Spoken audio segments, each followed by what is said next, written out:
Hello everyone, welcome to Arpita Sharma classes. I am Preeti Singh, your educator, and today we will be studying IT season and JET stream for your upcoming UPSC prelim examination. The PDF of this lecture will be uploaded on our Telegram channel Simplifying UPSC with Ease, and the link is given below in the description box. So before we begin, here is a small announcement, dear students. You can watch free special live classes on 12 November by Mudit Gupta on the topic Landmark Judgment of the Supreme Court for UPSC CSE 2020 and 2021 aspirants. Now question arises, why should UPSC aspirants watch this? Because Mudit Gupta's expertise in law and experience in various fields that gives him an edge in mentoring and guiding UPSC CSE aspirants, and in this special class he would discuss and analyze the landmark judgment of the Supreme Court that are relevant from the UPSC CSE 2021 point of view. His lectures are free of course and you can access them on Unacademy Plus.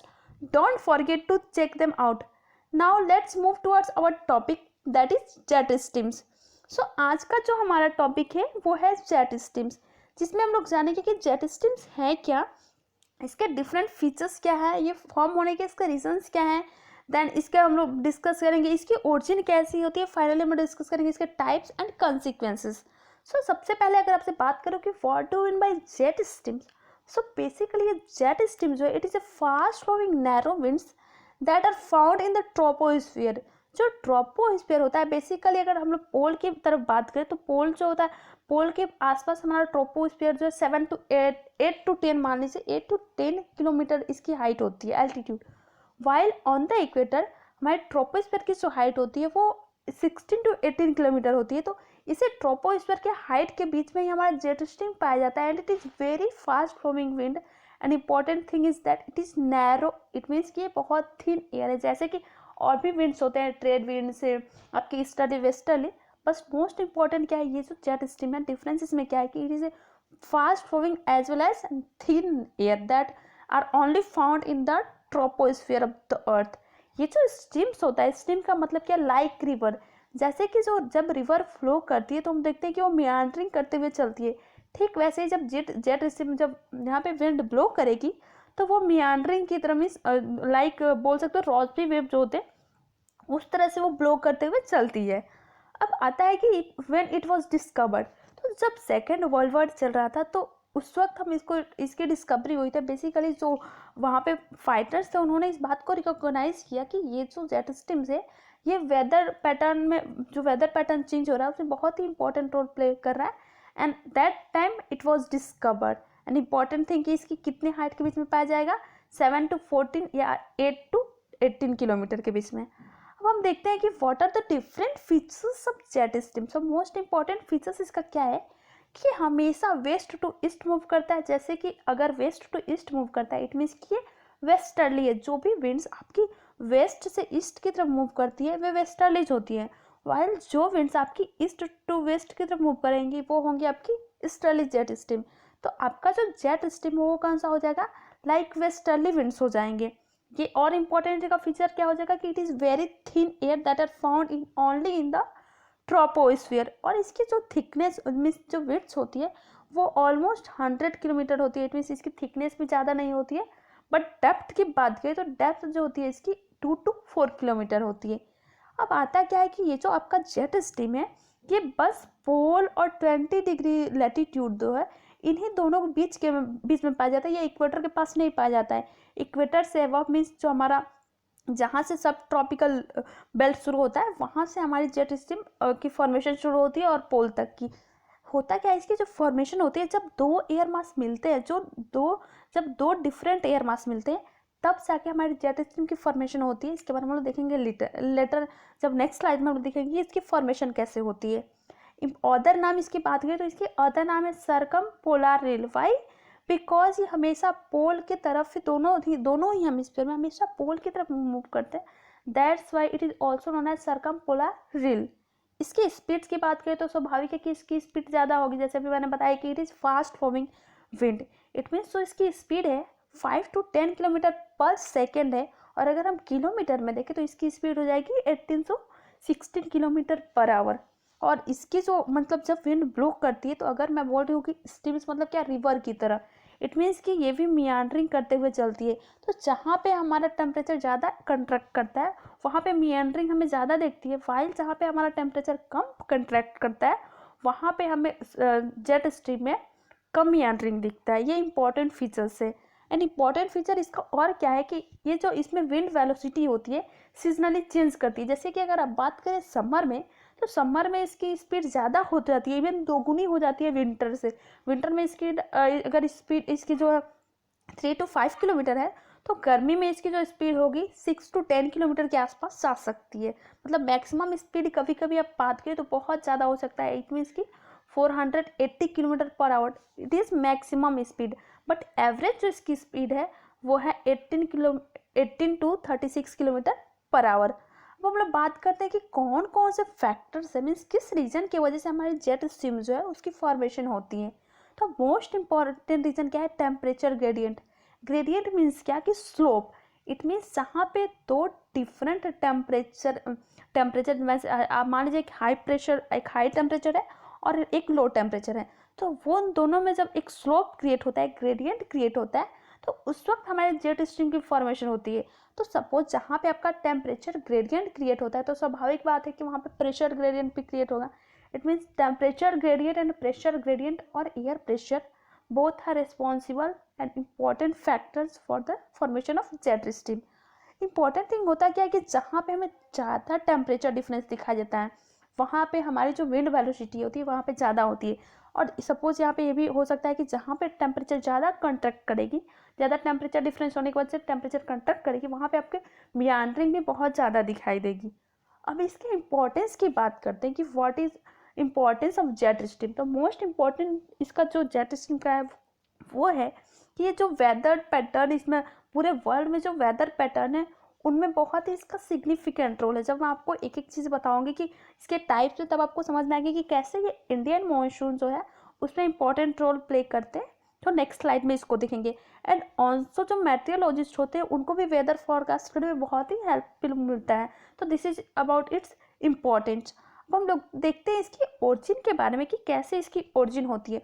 Origin से पहले हम लोग ये important चीज़ जान लेते हैं कि what is ITCZ, that is inter tropical convergence Jones.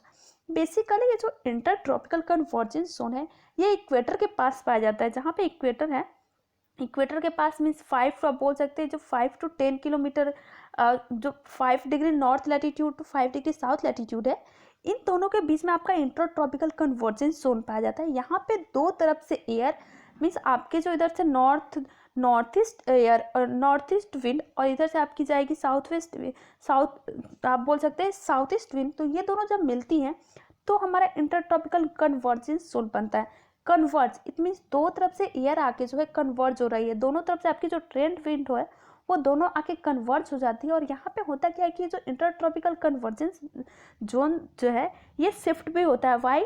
Due to shifting of sun. It means क्या कि जब सन शिफ्ट करता है, अगर जैसे हम लोग समर सोलास्टिक, विंटर सोलास्टिक, इक्विनॉक्स ये सारी चीज़ें पढ़ते हैं, तो इक्विनॉक्स के टाइम जो ये सन की यहाँ पे जो इंटर ट्रॉपिकल की पोजिशन है वो तो 5 डिग्री नॉर्थ लैटीट्यूड से 5 डिग्री साउथ लैटीट्यूड रहेगा। बट जैसे ही शिफ्टिंग होगी उसमें, इट मीन्स कि आपकी सन की पोजीशन चेंज होगी। अगर आपका समर सोलास्टिक हो रहा है तो आपकी जो इंटर ट्रॉपिकल कन्वर्जेंस जोन है वो नॉर्थ की तरफ शिफ्ट कर जाती है। वाइल जब समर सोलास्टिक आता है तो ये जो इंटर ट्रॉपिकल कन्वर्जेंस जोन है ये आपके साउथ की तरफ शिफ्ट हो जाता है। तो ये इंटर ट्रॉपिकल कन्वर्जेंस जोन के बारे में है। तो होता क्या है कि यहाँ पे जब दो तरह से एयर मिलेंगे तो आपका इंटर ट्रॉपिकल कन्वर्जेंस जोन बनता है। तो डिफरेंट जोन्स बनते हैं। जैसे कि ये जो होता है आपका इक्वेटोरियल लो प्रेशर बेल्ट होता है, फिर उसके बाद से आपका sub tropical high pressure belt आता है, फिर आपका सब पोलर लो प्रेशर बेल्ट आता है, एंड फाइनली आपका जो होता है सब पोलर हाई प्रेशर बेल्ट आता है। तो बेसिकली 4 इंपॉर्टेंट हमारे बात करें तो बेल्ट मतलब 4 इंपॉर्टेंट बेल्ट होते हैं। और उन्हीं बेल्ट जो होते हैं उनके बीच में कुछ इंपॉर्टेंट सेल्स क्रिएट होते हैं। जैसे कि अगर आप बात करें तो जो आपका ये रीजन है that is intertropical convergence zones और इक्वेटोरियल लो प्रेशर बेल्ट, इसके और equatorial sub polar high sub tropical low high pressure belt, इन दोनों के बीच में एक सेल क्रिएट हो रहा है and that cell is known as Hadley cell. इसमें होता क्या है कि एक तरह से आपकी जो इधर की जो टेम्परेचर है, यहाँ पे इसका आपका टेम्परेचर क्या होता है, बहुत ज़्यादा हाई होता है, और जब हाई टेम्परेचर है तो आपकी जो एयर इधर से बाहर की तरफ असेंड कर रही है और फिर अगेन यहाँ पे दोनों तरफ से आके एयर कन्वर्स कर जाती है और मिलके एक सेल बनाती है, that is known as Hadley cell. नेक्स्ट होता है वो होता है आपका फेरल सेल। ये जो फेरल सेल होता है ये आपका सब ट्रॉपिकल हाई प्रेशर से सब पोलार लो प्रेशर इन दोनों के बीच में पाया जाता है। एंड जो पोलार सेल है, पोलार सेल बेसिकली आपका सब पोलार हाई प्रेशर बेल्ट से आपका polar high low polar high pressure belt तक उन दोनों के बीच में पाया जाता है।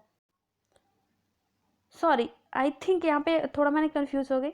ये जो आपका ये जो रीजन है यहाँ पे आपका सब ट्रॉपिकल लो प्रेशर बेल्ट है, सब पोलार लो प्रेशर बेल्ट है, वाइल जो पोलार के मीन्स आपका जो 90 डिग्री है वहाँ पे आपका आपका सीधे वहाँ पे पोलार हाई प्रेशर बेल्ट आ जाता है। तो पोलार हाई प्रेशर और सब पोलार लो प्रेशर इन दोनों के बीच में जो सेल क्रिएट होता है that is known as polar cell. और पोलार सेल और फेरल सेल के पास ही आपका जो जेट स्ट्रीम है वो क्रिएट होता है। तो यहाँ पे जब मैं ओरिजिन एक्सप्लेन करूँगी तो यहाँ पे मैंने डायरेक्टली हॉरिजॉन्टली रिप्रेजेंट करके आपको एक्सप्लेन करने की कोशिश की है कि कैसे जेट स्ट्रीम जो है उसकी फॉर्मेशन होती है। तो फर्स्ट मैंने क्या बताया कि जो जेट स्ट्रीम है उसका मोस्ट इंपॉर्टेंट फैक्टर क्या है, टेम्परेचर डिफरेंस। मीन जहाँ पे टेम्परेचर डिफरेंस रहेगा वहाँ पे आपकी जेट स्ट्रीम जो है क्रिएट होगी। तो इट मीन्स क्या कि जब दो एयर मास डिफरेंट टेम्परेचर की आके मिलेंगे, कन्वर्स होंगे, तो वहाँ पे आपकी जेट स्ट्रीम क्रिएट होगी। तो ये कहाँ कहाँ पे क्रिएट होते हैं, एक तो हैडली सेल और फेरल सेल के बीच में, और दूसरा जो है आपका Ferrel cell and polar cell इन दोनों के बीच में क्रिएट होता है। इट मीन्स जो यहाँ पे दो जेट स्ट्रीम क्रिएट हो रहे हैं दैट इज सब ट्रॉपिकल जेट एंड दूसरा जो पोलर जेट, ये दोनों जो जेट हैं बेसिकली ये कब क्रिएट हो रहे हैं, जब दो डिफरेंट टेम्परेचर के एयर मास हैं वो कन्वर्ज कर रहे हैं। इंपॉर्टेंट थिंग होता क्या है कि ये जो आपका जेट स्ट्रीम है आपका बेसिकली 4 जेट स्ट्रीम होता है, बट ये जो पोलार जेट और सब ट्रॉपिकल जेट स्ट्रीम्स हैं ये हमें बहुत ज़्यादा देखने को मिलते हैं। बट ये दोनों का रोल ज़्यादा हमारे इंडियन मानसून में नहीं देखने को मिलता है। हमारे इंडियन मानसून जो है उसमें दूसरी जो टाइप्स की हमारे बेल्ट जेट होती है उनका सिग्निफिकेंस हमें देखने को मिलता है। तो this is about origin. Origin basically कौन से कब होगा, जब दो डिफरेंट एयर मास दो डिफरेंट टेम्परेचर के एयर मास मिलते हैं तब। जहाँ पे ये बेसिकली टेम्परेचर जो होता है सबसे ज़्यादा टेम्परेचर अब बात करें तो ये टेम्परेचर डिफरेंस हमें कहाँ पे देखने को मिल सकता है, पोलार एंड इक्वेटोरियल जो रीजन्स होते हैं वहाँ पे हमें देखने को मिलता है। और अब आता है रोस्बी वेव। बेसिकली जब विंड्स बहुत ज़्यादा मियांटर करने लगे तो उस वक्त जो विंड होती है उसको हम लोग रोस्बी वेव बोलते हैं। जैसे कि अभी मैंने आपको बताया कि जब जेट स्ट्रीम में टेम्परेचर जो बहुत ज़्यादा कंट्रैक्ट करेगी तो उस वक्त आपका जो आपका जेट स्ट्रीम में जो विंड है वो मियांड्रिंग करने लगी, तो उस वक्त आपका जो वेव होगा वो कौन सा हो जाएगा, रोस्बी वेव। तो वो एक्चुअली अगर आप बात करें रियल में, अगर प्रैक्टिकल में, तो होता है ऐसे ही है कि एक तरफ से आपका कोल्ड एयर मास आ रहा है, दूसरी तरफ से आपका वार्म एयर मास आ रहा है। तो दोनों जब आते हैं तो उस वक्त आपका जो है जेट स्ट्रीम क्रिएट होता है और बेसिकली ये मियांड्रिंग करते हुए चलता है, वो स्ट्रेट नहीं चलता है। जैसे अभी मैंने आपको इमेज में दिखाया था बेसिकली कि ये जो है आपका ऐसे दिख रहा है मियांड्रिंग करते हुए, ये जेट स्ट्रीम का इमेज है। नाउ अब हम लोग मूव करते हैं बेसिकली जो हमारा नेक्स्ट टॉपिक है वो है टाइप्स ऑफ जेट स्ट्रीम। तो हम लोग लोकेशनल एस्पेक्ट्स में देखते हैं तो हमारे जो जेट स्ट्रीम है उसको 5 टाइप्स में डिवाइड किया है। एक हमारा लोकल जेट स्ट्रीम होता है but that is not important, हम लोग यहाँ पे 4 देखेंगे। That is polar front jet stream, दूसरा सब ट्रॉपिकल वेस्टर्ली जेट स्ट्रीम, तीसरा होगा हमारा tropical easterly jet stream and finally हम लोग देखेंगे पोलार नाइट जेट स्ट्रीम। तो शुरू करते हैं सबसे पहले कि what do you mean by polar front jet stream. Basically polar front jet stream जो है ये जो हमारा 40 to 60 डिग्री का लैटिट्यूड है जहाँ पे हमारे कन्वर्जेंस जोन क्रिएट हो जाती है वहाँ पे हमारा polar front jet stream create होता है। इट मीन्स ये जो आपका रीजन है यहाँ पे आपका जो पोलार जेट स्ट्रीम है वो क्रिएट होगा। यहाँ पे आपका एक तरफ से आपका कोल्ड एयर मास आ रहा है, एक तरफ से आपका वार्म एयर मास आ रहा है, और जब वो दोनों कंट्रैक्ट करेंगे तब जाके आपका पोलार जेट स्ट्रीम का फॉर्मेशन होता है। यहाँ पे जो टेम्परेचर ग्रेडियंट होता है इट इज स्टीपन बिकॉज यहाँ पे जो कन्वर्जेंस जोन है यहाँ पे दो एयर मास जो है कंट्रैक्ट आके कर रही है, that's why here temperature thermal gradient is steeper and important thing is that it is more irregular as compare to other jet stream. जैसे जो ईस्टर्ली जो अदर जेट स्ट्रीम्स है वो कम इरेगुलर होती है, बट ये जो होता है हमारा that is polar front jet stream it is more irregular as compare to others and it moves in easterly direction means west, तो आपके जो इसकी तरफ ये हमेशा फ्लो करता है, that why it is known as easterly jet stream. अब हम लोग दूसरा देखते हैं वो है sub tropical westerly jet streams. Basically जो sub tropical westerly jet streams है, ये जो होता है हमारा एक तरफ से हमारी इक्वेटर की तरफ से आती है और दूसरी तरफ से हमारे पोलार सब पोलर रीजन से जब 2 एयर मासेस जाती है तब जाके हमारे सब ट्रॉपिकल वेस्टर्ली जेट स्ट्रीम का फॉर्मेशन होता है। इट मीन्स इसकी जो लैटीट्यूड है 30 to 35 डिग्री के बीच में जो लैटीट्यूड है वहाँ पे हमारा सब tropical westerly jet stream create होता है। दैट इज जब आपका हैडली सेल और फेरल से जब दोनों मिलते हैं वहाँ पे आपका sub tropical westerly jet stream का फॉर्मेशन होगा एंड ये it will be more regular as compare to polar jet stream. यहाँ पे एक चीज़ आप ऑब्जर्व करेंगे कि जो पोलार जेट स्ट्रीम है वो इसकी जो एल्टीट्यूड होती है 6 to 9 किलोमीटर होती है, वाइल जो हमारा सब ट्रॉपिकल वेस्टर्ली जेट स्ट्रीम है इसकी जो हाइट होती है 10 to 16 किलोमीटर होती है। बेसिकली अगर आप सोचें तो यहाँ पे आप सोचेंगे कि यहाँ पे डिफरेंस क्यों दिख रहा है, ये दोनों तो ट्रोपोस्फीयर में पाए जा रहे हैं। तो एक बात आपको पता होना चाहिए कि जो ट्रोपोस्फीयर है उसकी थिकनेस जो है इक्वेटर पे ज़्यादा होती है वाइल उसकी थिकनेस हमारे पोल पे कम होती है। तो इसी रीजन से हमारा ये डिफरेंस दिख रहा है कि पोलार जेट स्ट्रीम की जो अल्टीट्यूड है बस 6 to 9 किलोमीटर है, वाइल जो हमारा सब पोलार जेट स्ट्रीम है या सब ट्रॉपिकल जेट स्ट्रीम है इसकी जो हाइट है वो 10 to 16 किलोमीटर है। इसका रीज़न क्या होगा, हमारा ट्रोपोस्फीयर, और ट्रोपोस्फीयर की जो हाइट होती है वो। अब हम लोग तीसरा देखते हैं वो है tropical easterly jet stream. It is very important for mechanism of Indian monsoon. Why? Because ये जब हमारी तिब्बतियन रीजन से वहाँ पे जब बहुत ज़्यादा गर्मी पड़ती है, बहुत ज़्यादा हीट रहता है समर सीजन में, तब जाके इसकी फॉर्मेशन होती है। तो ये भी हमारे ट्रोपोस्फीयर में ही डेवलप होगा।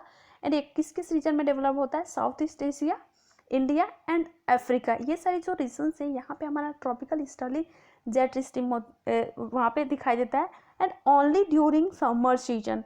और समर सीजन में दिखाई देने का मेन मकसद क्या है कि उस वक्त जो तिब्बतियन प्लेट्यू है वो बहुत ही ज़्यादा गर्म हो जाता है, जिसकी वजह से हमारी ट्रॉपिकल ईस्टर्ली जेट स्ट्रीम जो है क्रिएट होता है and it play significant role in the mechanism of Indian monsoon. Now हम लोग बात करते हैं जो लास्ट है वो है पोलार नाइट जेट स्ट्रीम। ये जो पोलार नाइट जेट स्ट्रीम है इसको हम एक और नाम से जानते हैं, that is stratosphere sub polar jet stream. Why? Because ये जो है हमें स्ट्रेटोस्फीयर के हाइट तक भी हमें पाया हुआ दिखाई देता है ड्यूरिंग नाइट टाइम्स। होता है क्या है कि विंटर में जो पोलार एरियाज हैं उधर हमारा टेम्परेचर बहुत ज़्यादा कम होता है और टेम्परेचर ग्रेडियंट भी बहुत अच्छे से डेवलप होता है, जिसकी वजह से हमारा polar night jet stream create होता है at an height of 30 kilometre. Means इसकी जो हाइट है 30 किलोमीटर है। तो 30 किलोमीटर जो हमारा एवरेज हाइट है वो बेसिकली स्ट्रेटोस्फीयर में पाया जाता है। That's why it is known as stratospheric sub polar jet stream. ये जो जेट स्ट्रीम है बहुत ही स्ट्रॉन्ग बन जाता है जब इसकी जो विंटर की सीजन होती है वहाँ पे बहुत ही स्ट्रॉन्ग, और इसके अंदर जो विंड है उनकी स्पीड बहुत ज़्यादा हो जाती है during winter, while during summer इसकी जो स्पीड है कम हो जाएगी, क्योंकि इसका जो नाम है आप देखेंगे पोलार नाइट जेट स्ट्रीम। और इसका मोस्ट इंपॉर्टेंट रीज़न क्या है कि ये नाइट में जब विंटर की सीजन में जब नाइट होती है तो टेम्परेचर डिफरेंस ज़्यादा दिखाई देता है, टेम्परेचर ग्रेडियंट बहुत ज़्यादा होता है, जिसकी वजह से हमारा polar night jet stream create हो जाता है। तो ये स्ट्रॉन्ग कब हो सकता है, ड्यूरिंग विंटर सीजन। तो आप सबको हम लोग इमेज में देखेंगे कौन सी जेट स्ट्रीम कहाँ पे लोकेटेड है और कहाँ कहाँ पे इनकी फॉर्मेशन होती है। तो ये जो आपका रीजन दिख रहा है, सबसे पहला हम लोग शुरू करेंगे पोलार जेट स्ट्रीम। तो पोलार जेट स्ट्रीम बेसिकली हमारे सबसे लास्ट जो पोलार सेल है और हैडली फेरल सेल है इन दोनों के बीच में पाया जाता है। वाइल जो सब ट्रॉपिकल जेट स्ट्रीम है वो Ferrel cell and Hadley cell इन दोनों के बीच में जब दोनों दो तरफ से एयर मासेज कंट्रैक्ट कर रही हैं तब जाके फॉर्मेशन होता है। वाइल जो हमारा ट्रॉपिकल ईस्टर्ली जेट स्ट्रीम है ये बेसिकली इंडियन रीजन जैसे आप बात करें Africa, south east Asia and India, इन सारे रीजन्स में हमारे tropical easterly jet stream form होता है। और इसका मेन रीज़न क्या है, due to intensity of Tibetan plateau. And finally जो हमारा लोकल विंड होता है that is not important, local जो हमारा जेट स्ट्रीम होता है वो इम्पॉर्टेंट नहीं है। एंड ये जो आपका है ये भी ज़्यादा इंपॉर्टेंट नहीं है बिकॉज ये सिर्फ विंटर सीजन में ही ज़्यादा दिखाई देता है। So this is all about jet streams and ITC jet. I hope you all guys understand. So thank you so much for watching my video.